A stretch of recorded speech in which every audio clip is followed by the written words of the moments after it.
Bismillahirrahmanirrahim. Assalamualaikum warahmatullahi wabarakatuh. Alhamdulillahi ala ihsani wa syukru ala taufiqihi wa amtinani. Salatu wassalamu ala rasulillah wa ala alihi wa sahbihi wa ba'd. Hari ini kita akan merenungi kandungan dari surat Al-Alaq.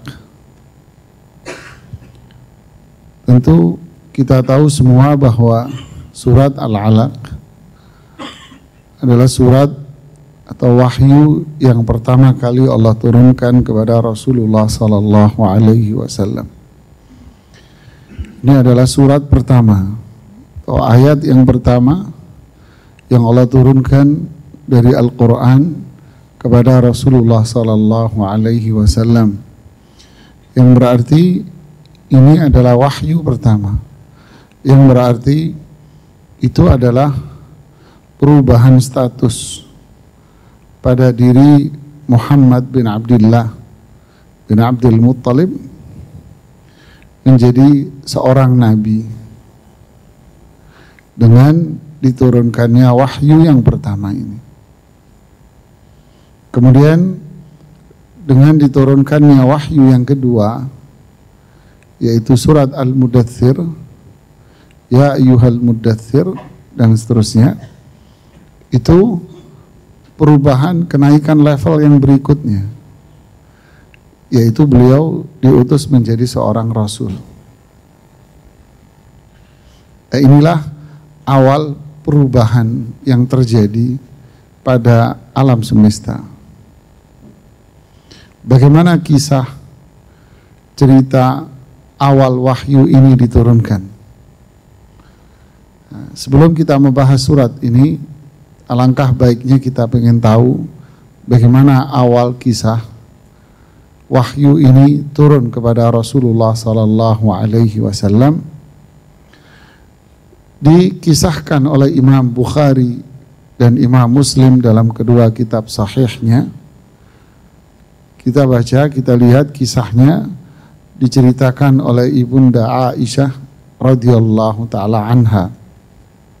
Aisyah radhiyallahu anha mengatakan, awal ma budi'a bihi Rasulullah sallallahu alaihi wasallam minal wahyi, wahyu pertama kali yang diturunkan kepada Rasul sallallahu alaihi wasallam itu adalah ar-ru'ya as-sadiqa fin naum, mimpi yang benar. Itu wahyu pertama berupa mimpi. Itu pertama kali. Apa isinya? Wallahu a'lam. Tidak ada yang menceritakan isi dari mimpi itu. Yang jelas Aisyah hanya bercerita radhiyallahu anha bahwa wahyu yang pertama itu berupa mimpi. Fakana la yara ru'yan illa ja'at mithla falaqis subhi.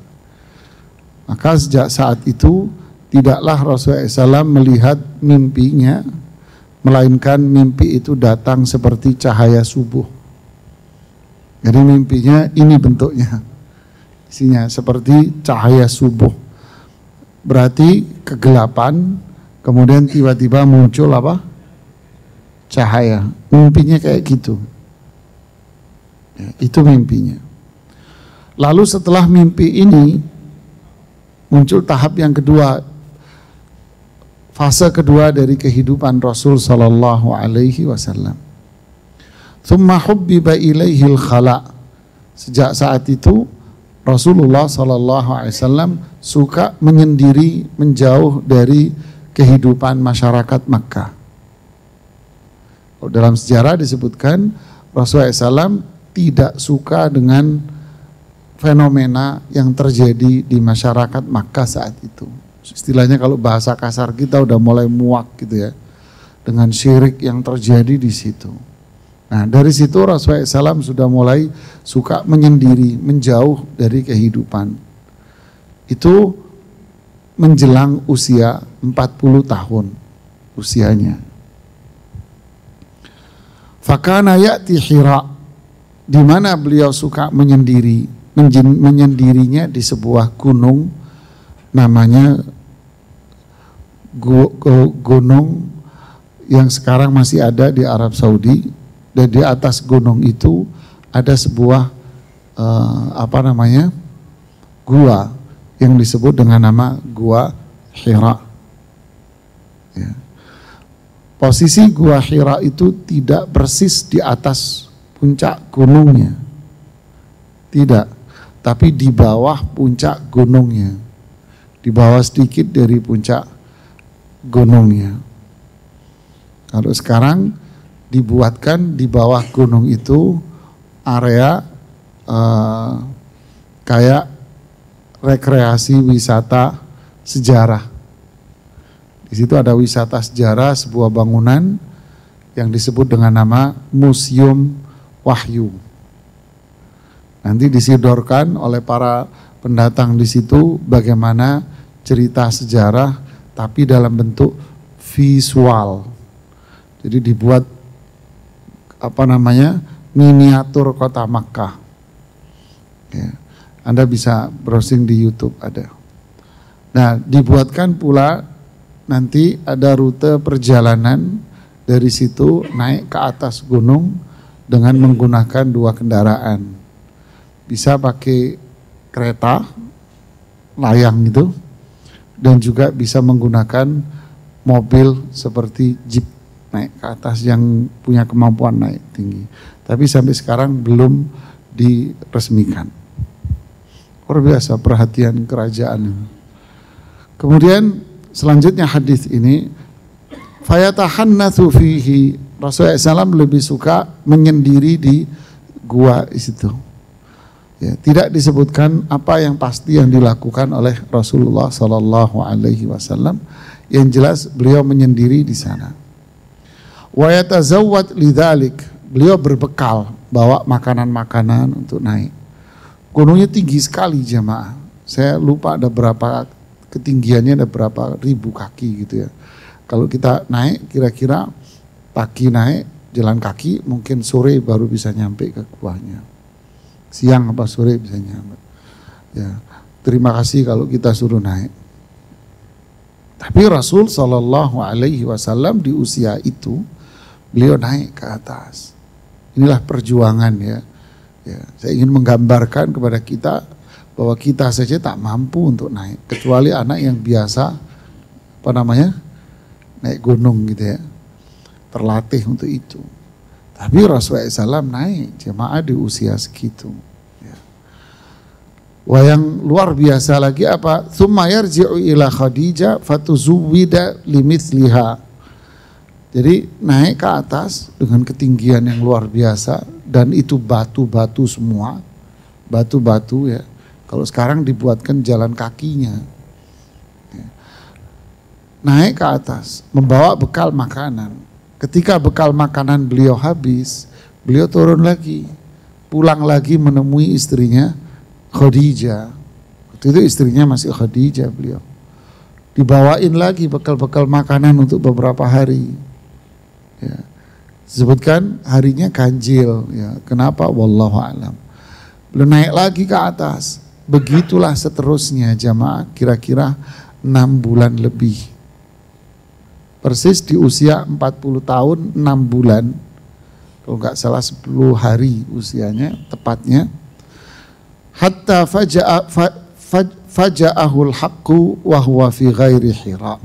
Saat itu setelah sekian di usia yang tadi itu, datanglah kebenaran secara mendadak di gua itu. Faja'al malaku fihi, datanglah seorang malaikat. Ini dalam bentuk asli. Jibril di sini dalam bentuk asli, bukan dalam bentuk menyerupai sahabat. Biasanya menyerupai Dihya al-Kalbi. Seorang sahabat namanya Dihya. Menyerupai sahabat itu Dihya ini, Jibril. Tapi dalam wahyu yang pertama ini beliau datang dalam bentuk asli. Apa indikasinya? Kita lanjutkan. Faqal, ketika Jibril datang, lalu Jibril berkata kepada Rasul SAW, Iqra, bacalah.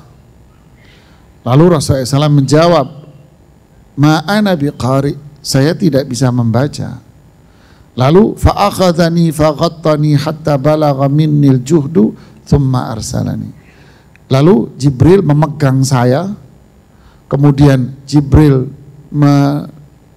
mendekap ya, didekap wajah badannya, dipeluk begitu, didekap itu wajah badannya, bukan wajahnya, maaf, badannya didekap oleh Jibril sampai badan saya ini lemes karena didekap sama Jibril. Bayangin, kita nggak bisa bayangin bentuk aslinya. Tsumma arsalani, lalu saya dilepas lagi oleh Jibril. Kemudian kembali Jibril mengatakan kedua kalinya, Iqra, baca. Kembali aku mengatakan, ma'ana biqari. Kemudian dilakukan yang kedua kali, badanku didekap lagi sampai lemas, kemudian dilepas lagi. Kemudian Jibril bilang lagi yang ketiga, Iqra. Saya jawab lagi, ma'ana biqari. Maksudnya memang Allah tentukan bahwa Rasulullah Sallallahu Alaihi Wasallam seorang nabi dan rasul yang ummi. Ummi ini tidak membaca dan tidak menulis. Para ulama mengatakan ini adalah kemuliaan besar yang Allah berikan kepada Rasul Sallallahu Alaihi Wasallam.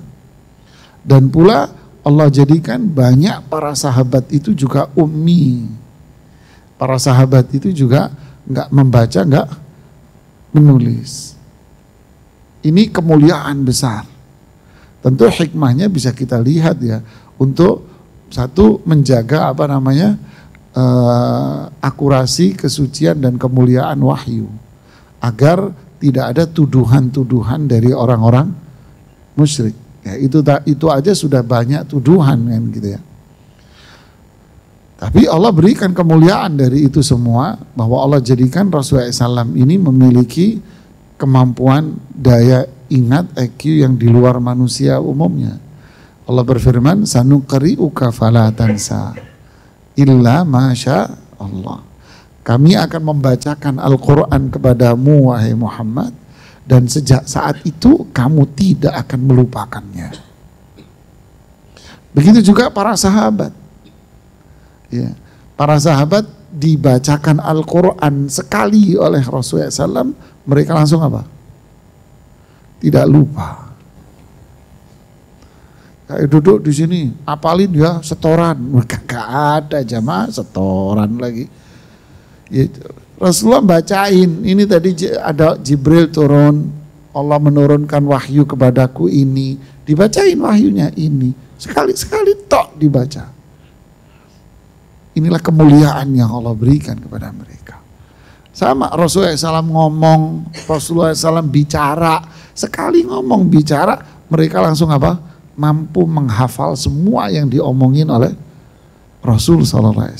Makanya Quran sampai sama kita sampai hari ini, hadis-hadis Rasulullah SAW pun sampai di tangan kita sampai hari ini. Jadi ini kemuliaan ini. Ya. Jangan menilai nggak bisa baca itu dengan persepsi masyarakat sekarang, ya tidak. Ya. Kemudian kita lanjutkan. Ketiga kalinya setelah didekap lagi, lemas lagi, fa'arsalani, kemudian saya dilepas lagi. Nah, setelah yang ketiga kalinya inilah Jibril membaca surat ini. Iqra bismi rabbikal ladzi khalaq, khalaqal insana min 'alaq, iqra wa rabbukal akram. Sampai ayat yang kelima. Alladzi 'allama bil qalam, 'allamal insana ma lam ya'lam. Baik dalam bentuk asli ketakutan ya. Dan Anda perlu tahu bahwa Gua Hira itu hanya cukup dimasuki satu orang. Jadi kalau ada dua orang masuk tidak muat jemaah. Jadi cukup satu orang masuk, kemudian dia duduk rebaan begitu, udah cukup di sana. Saya nggak pernah naik ke atas, saya cuma lihat miniaturnya. Ya, dan di YouTube kan banyak itu Anda bisa lihat. Itu berdua orang dia bisa. Loh kok bisa Jibril masuk ke sini? Wallahu alam, yang pertanyaan yang nggak perlu disampaikan. gitu kan. Artinya menunjukkan begitu ketakutan yang terjadi pada diri Rasul sallallahu alaihi wasallam. Faraja'a biha tarjufu bawadiruhu hatta dakhala ala Khadijah. Rasulullah SAW pulang dengan keringat dingin. Padahal dalam sejarah disebutkan bahwa hari itu adalah musim dingin. Tapi Rasulullah SAW berkeringat, keringetan, ketakutan gitu ya. Lalu beliau datang menemui istrinya Khadijah. Inilah mulianya Khadijah jemaah. Jadi makanya Rasulullah SAW bilang wanita paling mulia di dunia itu adalah Khadijah. Ya. Kemudian Rasulullah SAW mengatakan kepada istrinya dalam kondisi ketakutan yang luar biasa, zammiluni, zammiluni, selimuti aku, selimuti aku. Fazammaluhu hatta dhahaba anhu ar-raw'. Lalu Khadijah pun menyelimuti, lihatlah jemaah, Allahu Akbar, diselimuti sampai emosinya, ketakutannya apa? Turun. Enggak nanya jemaah. Perhatikan ini perempuan. Inilah perempuan paling mulia di dunia. Inilah sifat perempuan yang mulia penghuni surga. Nggak nanya. Padahal ketakutan luar biasa. Minta selimuti, diselimuti. Nggak nanya, nggak ngomong apa-apa. Diam. Biar tenang dulu suaminya. Tenang. Setelah tenang, apa yang terjadi? Fakal Rasulullah SAW yang cerita. Bukan Khadijah yang nanya. Perhatikan ini. Rasulullah SAW yang cerita, ya Khadijah, mali, ini ada apa dengan diri saya? Ada apa dengan diri saya? Malah riwayat yang lain mengatakan, apakah saya sudah gila wahai Khadijah? Menunjukkan takutnya yang. Lalu beliau menceritakan, fa'akbarahal khabara, lalu diceritakan kejadiannya kepada Khadijah. Berarti sampai sini sikap Khadijah ngapain? Diem tok jemaah. Diem. Setelah itu baru Rasulullah SAW ngomong lagi. Khasyitu alayya. Saya takut ya Khadijah. Takut, saya takut, saya takut. Disinilah fungsi wanita mulia penghuni surga hebat ini. Mengomentari suaminya. Apa komentarnya? Lihat. Allahu Akbar. Kalla absyir. Tidak. Kamu gak usah takut, tidak ada keburukan yang menimpa dirimu. Absyir, semua ini adalah kabar baik buat engkau. Emang Khadijah tahu? Kakak tahu. Tapi inilah wanita hebat. Saya yakin ini adalah kabar baik. Fa wallahi la yukhzika Allahu abada. Demi Allah, Allah tidak akan menjadikan dirimu itu terhina, sengsara. Tidak mungkin. Kenapa? Innaka la tasilur rahim. Kamu adalah laki-laki, suami yang rajin silaturahmi. Wa tasduqul hadis. Kamu adalah sosok lelaki, suami yang jujur dalam berbicara. Wa tahmilul kal. Kamu suami yang punya tanggung jawab yang besar. Wa tuqri'ud dhaif. Wa tuqrid dhaif. Kamu suami yang selalu memuliakan tamu. Wa tu'inu ala nawaibil haq. Kamu suami lelaki yang selalu membela dan menolong kebenaran. Suaminya tidur, istirahat. Ketika Rasulullah SAW istirahat, apa yang dilakukan oleh Rasulullah? Apa oleh Khadijah? Suaminya istirahat. Khadijah ngapain? Lihat, thumman talaqat bihi Khadijah hatta atat bihi Waraqah bin Naufal bin Asad bin Abdul Uzza bin Qusay ibnu ammi Khadijah akhi abiha. Khadijah keluar dari rumah menemui sepupunya yang bernama, yang sering Anda dengar, Waraqah bin Naufal bin Asad bin Abdul Uzza bin Qusay bin Kilab.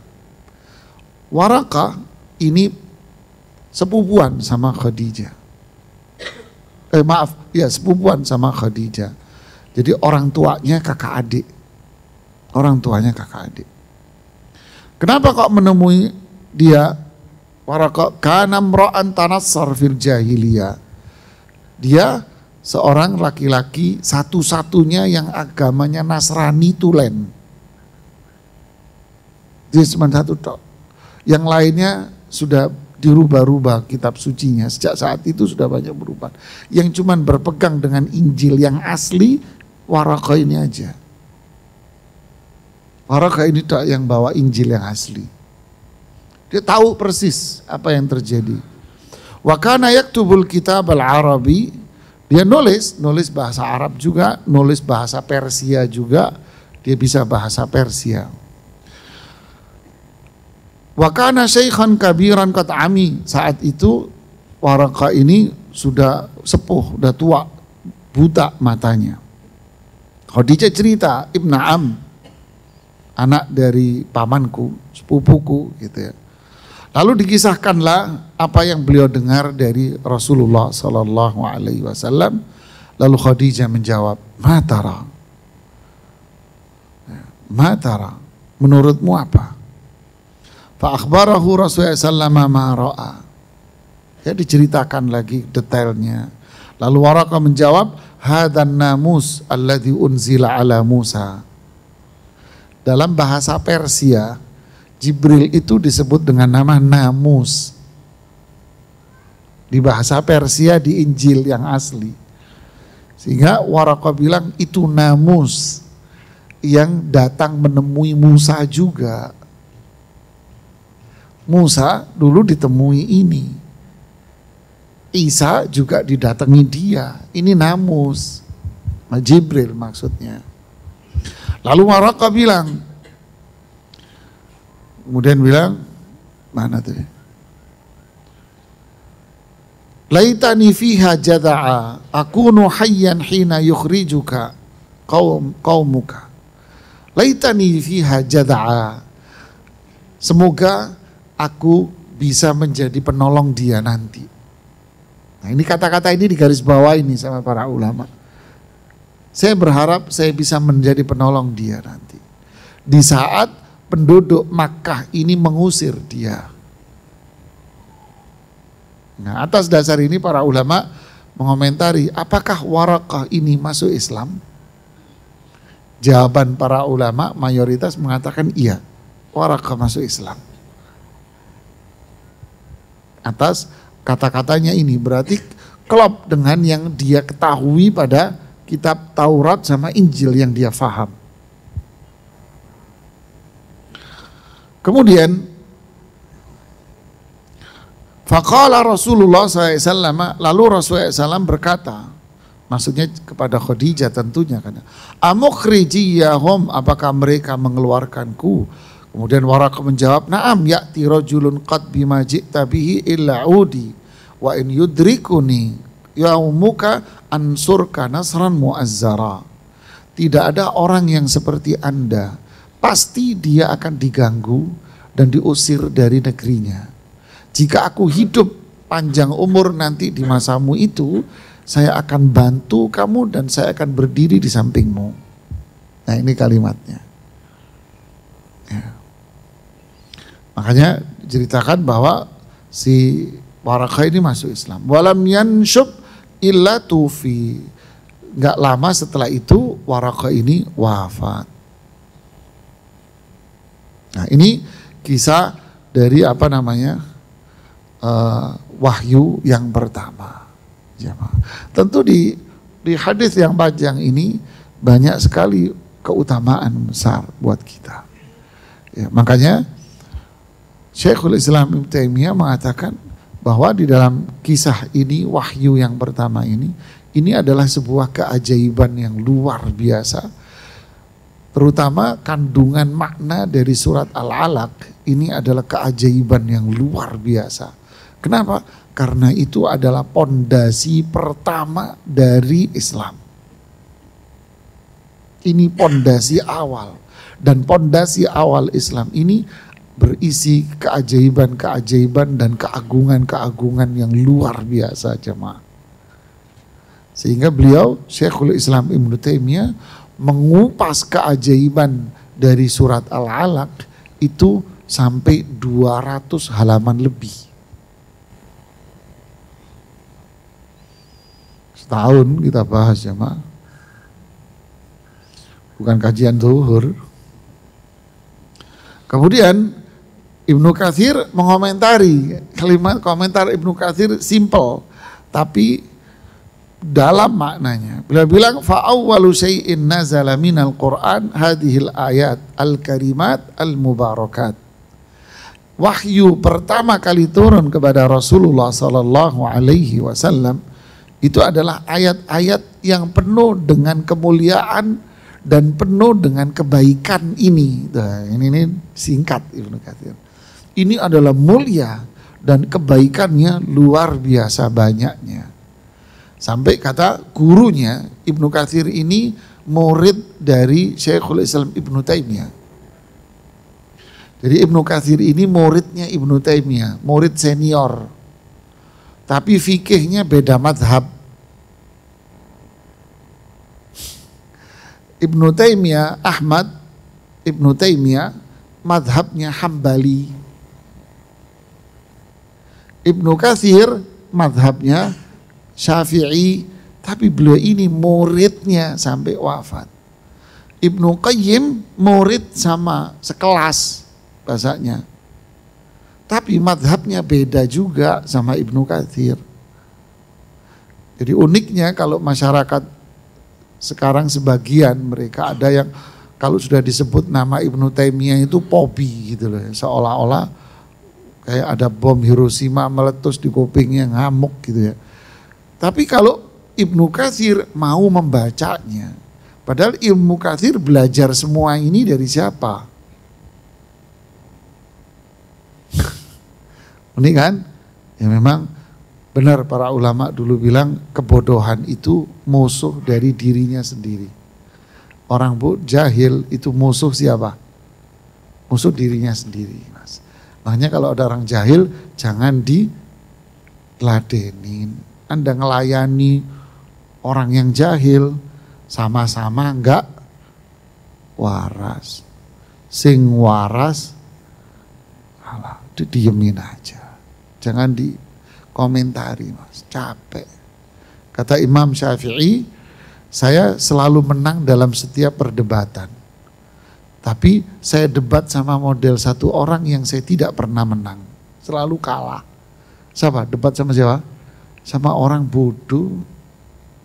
Kenapa? Karena ditinggal sama Imam Syafi'i, saya kalah deh. Kamu yang menang. Repot, Mas, ngomong sama orang jahil.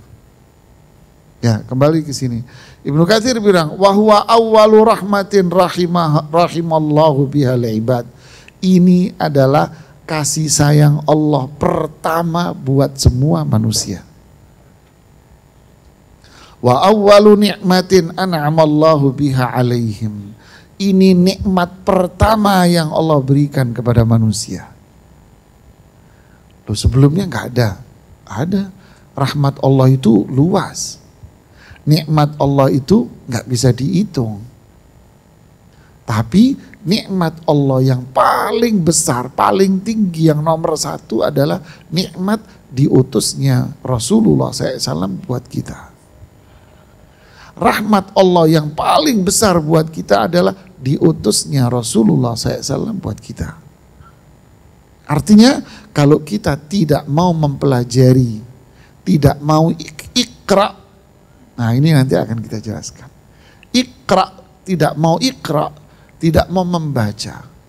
Allama bil qalam, tidak mau mempelajari ilmunya, tidak mau membaca, tidak mau mempelajari ilmunya, berarti kita tidak mendapatkan kasih sayang dan nikmat yang paling besar.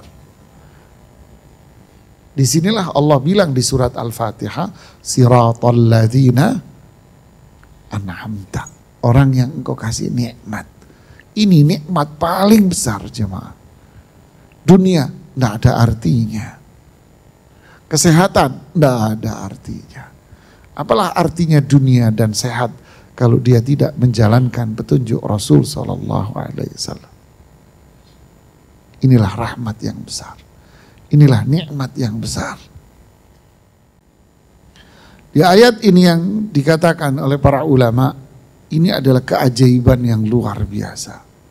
Ini pondasi yang luar biasa. Ini mukjizat. Dimulai dengan apa? Iqra. Baca. Loh, bukankah Rasulullah Sallallahu Alaihi Wasallam itu tidak bisa membaca dan tidak bisa menulis? Bukankah para sahabatnya beliau mayoritas tidak bisa baca dan tidak menulis? Lalu kenapa Allah mengatakan Iqra? Ya kan? Kenapa jemaah?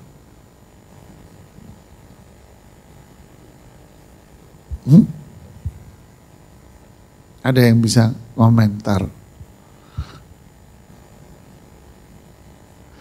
Emang membaca itu harus dari tulisan?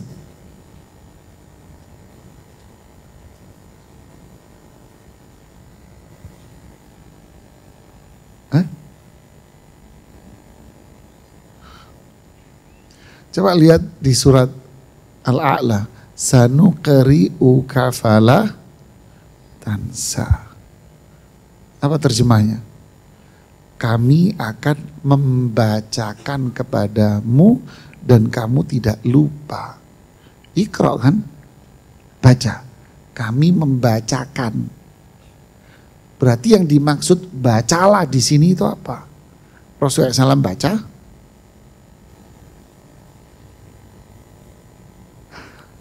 Paham atau belum?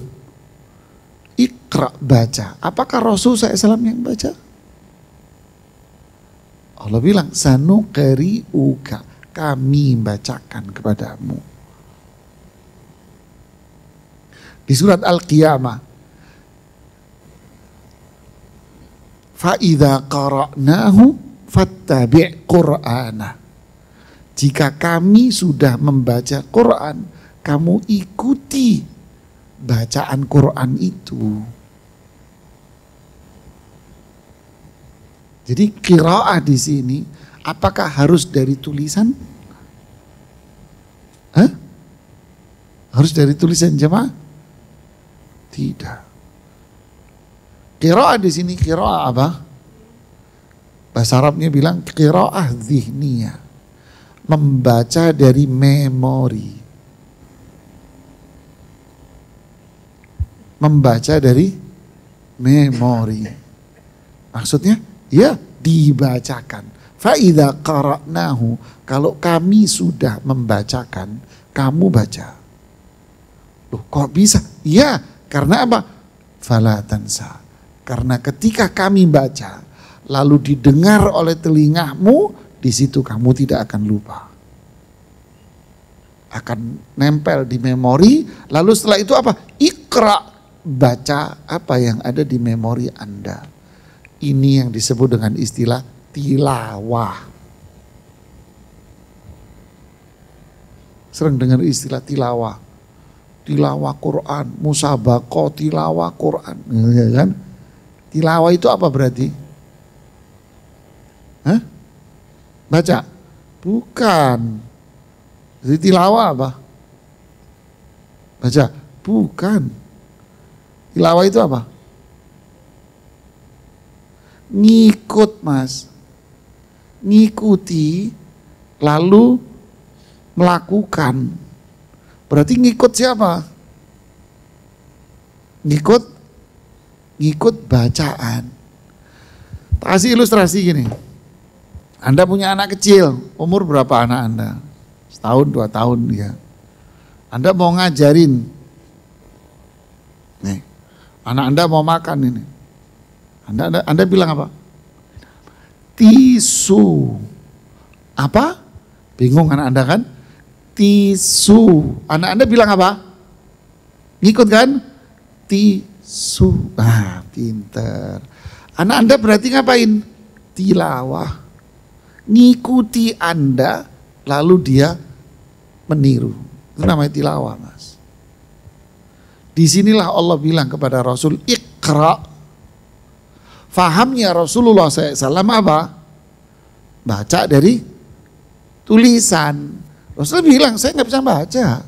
Kalau dari tulisan, Saya nggak bisa baca.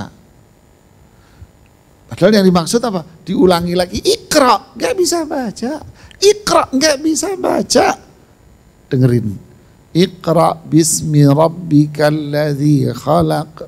Sampai ayat kelima. Di situ Rasulullah SAW niru. Nah, ini namanya Iqra. Berarti bacaan ini membaca lewat memori. Apa ini bukan kemuliaan jemaah? Mana yang lebih hebat? Orang membaca dari tulisan dengan orang membaca dengan mendengar lalu dia bisa merekam. Mana yang lebih istimewa? Ya sebenarnya kan ngomong ini yang istimewa. Jadi ini bukan aib loh, orang nggak bisa baca itu jemaah. Makanya mereka yang ditakdirkan oleh Allah dari bayi buta dari lahir, buta. Rata-rata anak buta dari lahir atau dari kecil buta, Allah kasih keistimewaan yang tidak dimiliki orang lain. Apa itu?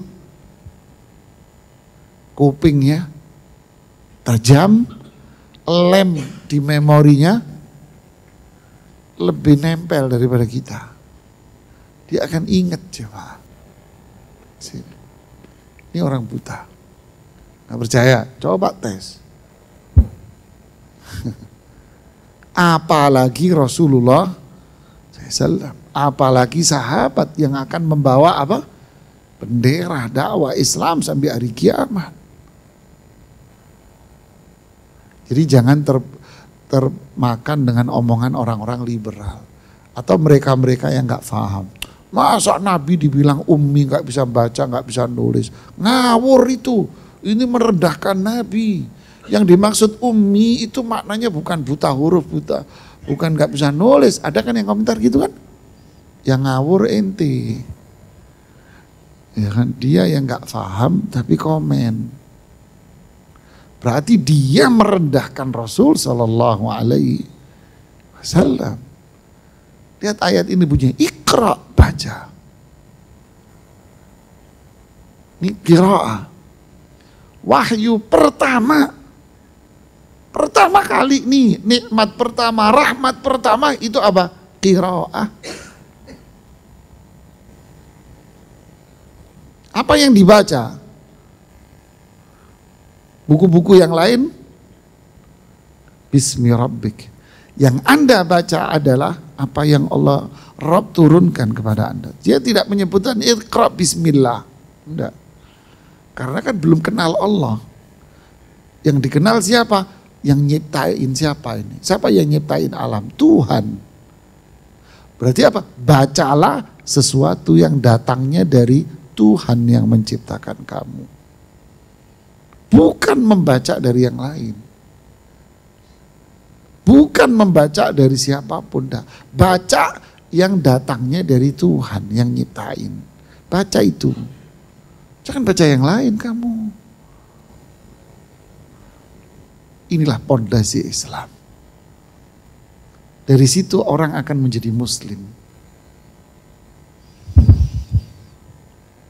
Kita lanjutkan nanti berikutnya jemaah. Kayaknya serinya panjang ya. Ya.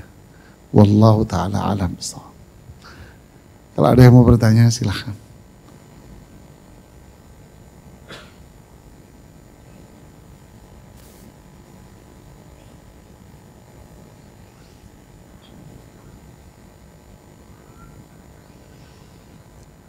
Saya pernah ngisi pengajian 100% tunanetra. Penuh masjidnya jemaah. Full 100% tunanetra. Yang normal cuman ana sama DKM masjid itu. Saya bilang kok bisa inti datengin orang tunanetra sebanyak ini. Ana ngisi bingung jemaah. Bilang gimana ana mau ngisi? Bang, kenapa? Anak biasanya kalau ngisi dipelototin orang. Yang ngisi segini yang melotot ke saya semua.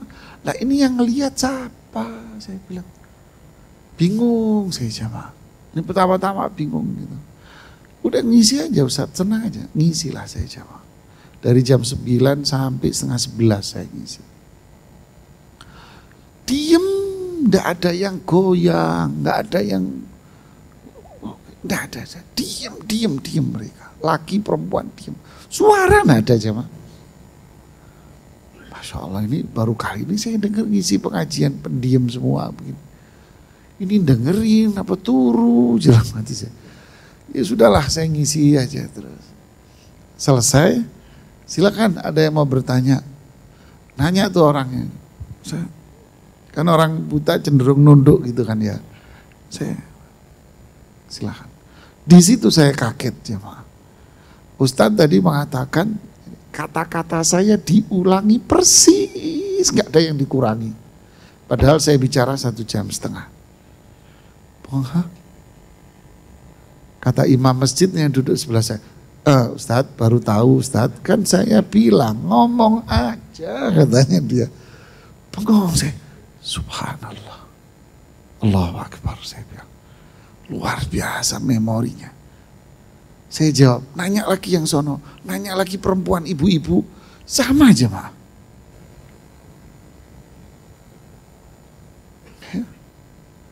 Inilah kemuliaan mereka.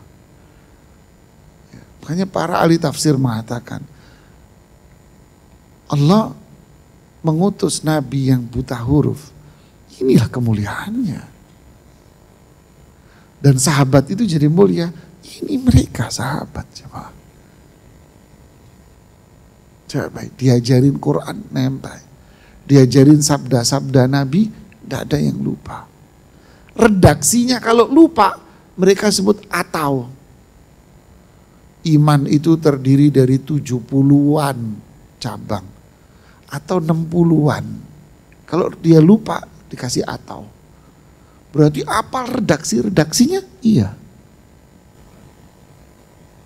Ada hadis yang 2 lembar. Rasulullah SAW ceramah khutbah. Bayangin dari khutbah pertama sampai bubar apal dengan redaksinya. Siapa? Sahabat. Bisa nulis? Kagak. Bodoh? Cerdas. Kalau bodoh mana bisa menang lawan Romawi? Romawi tekuk lutut perang sama sahabat, nggak ada yang menang. Cerdas kan? Cerdas. Itu kasih tulisan, dia bisa baca. Inilah kemuliaan. Ini mulia jemaah.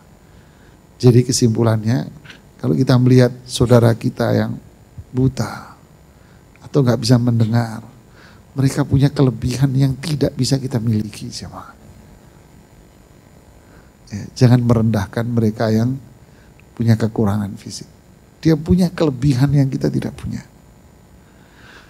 Ya, ini yang bisa saya sampaikan, semoga bermanfaat buat saya dan kita semuanya. Subhanakallahumma bihamdik, asyhadu an la ilaha illa anta, astaghfiruka wa atubu ilaik. Assalamualaikum warahmatullahi wabarakatuh.